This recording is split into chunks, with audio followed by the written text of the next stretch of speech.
강박증 치료에서 이 사이비 기독교 이 사기꾼들의 치료적 개입이 적지 않게 심각한 사례들이 많이 있습니다.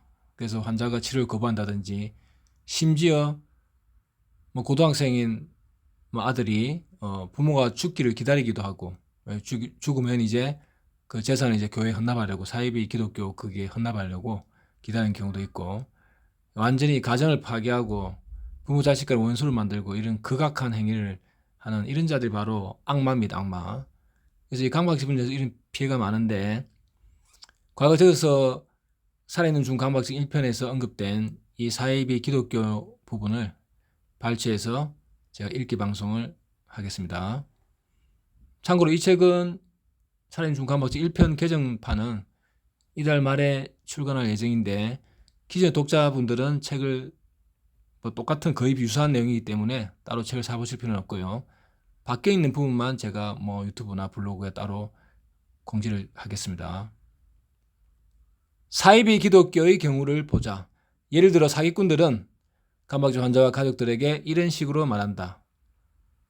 예수님을 믿기만 하면 강박증은 10일 만에 나을 수 있고 정신병은 4개월 만에 낫는다.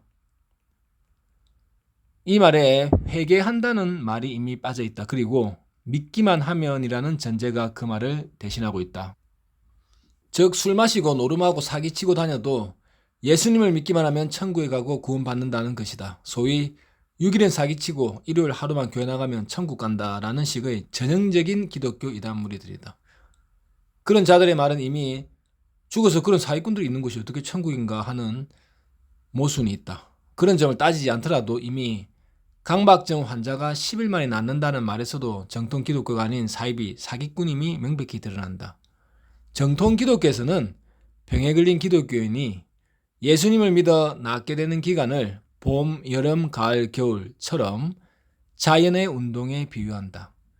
진정으로 하느님을 믿고 회개하고 노력하는 환자에게 하느님이 낫는 때를 정해주는 것이다. 그런데 인간이 예수님만 믿으면 강박증 10일 만에 완치라고 자기 입으로 바로 못 박는 것은 스스로 사기꾼임을 드러내는 것이다. 환자가 강박증을 고치려고 그런 자들에게 속아 사이비 기독교를 믿는다면 이미 돌이킬 수 없는 한을 남기게 된다. 정통 기독교 교회에서는 상담을 전공하는 목사가 강박증 환자에게 치료적 상담을 하기도 한다. 그러나 결코 강박증 10일 만에 완치라는 식의 장담은 하지 않는다. 기독교에서는 강박증 원인에 대해 사람이나 동물이나 어릴 적에 큰 상처를 받았기 때문이라고 본다. 예를 들어 젊은 여자 환자가 어릴 때 더러운 손으로 밥을 먹으려고 했다. 그때 아버지가 그녀에게 이렇게 호통을 쳤다.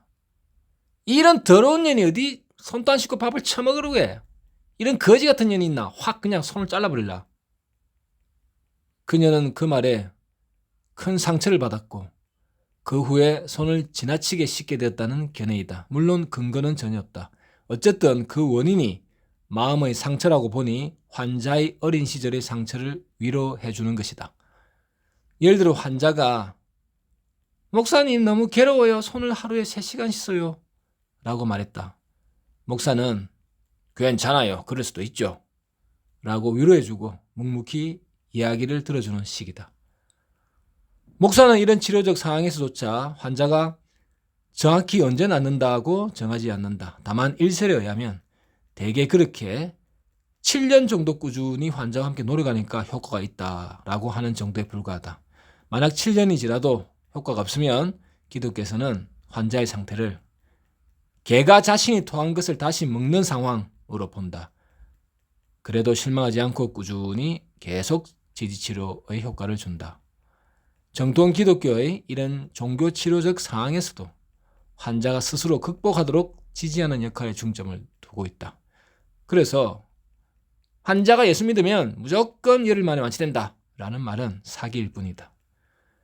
환자가 일단 예수님만 믿고 씻고 싶으면 씻고 그러면서 열흘 만에 낫는다는 것은 불가능하다.